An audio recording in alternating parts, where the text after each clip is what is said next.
নেওয়া যায় না, আগে যাবো না পরে যাবো। তারপরে ঠাকুরবাড়ির নির্দেশ, তারা রীতিমতো ঠাকুরের বিধি বিধান বাণী সব কিছু দিয়ে তিনি আমাদের আঁকড়ে ধরে রেখেছেন, বেঁধে রেখেছেন।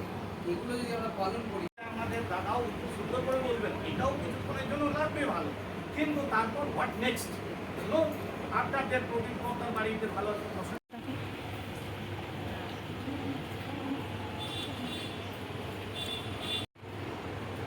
তখন তো সমস্যা ছিল, পরাধীন ভারতবর্ষ।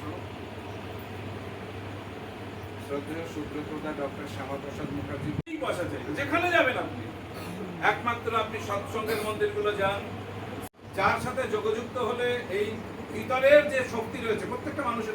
শ্রী শ্রী বরদার পরমপূজ্যপাদ শ্রী শ্রী আচার্যদেব পরমপূজ্যপাদ শ্রী শ্রী নতুনগ্রাম সৎসঙ্গ ভবনে মিটিং আছে। জেলা উৎসব উপলক্ষে আচার্যের আশীর্বাদে আপনারা যে যেভাবে পারবেন নতুনগ্রাম সৎসঙ্গ ভবনে তো বন্ধুরা চলো আমরা ঠাকুরের প্রার্থনা থেকে, নাম প্রার্থনা থেকে, যে বড় মার মাতৃ সম্মেলন ছিল, পয়লা শ্রাবণী মাতৃ সম্মেলন ছিল। তো চলো বন্ধুরা ভিডিওটা আমি এখানে শেষ করলাম। কেমন হয়েছে ভিডিওটা বলবে। আর এই যে ঠাকুরের ওখান থেকে প্রসাদের প্যাকেট দিয়েছে, এই আসল ছানা বাতাসা। সবাই বলো বন্দে পুরুষোত্তম, জয় গুরু, জয় গুরু, জয় গুরু।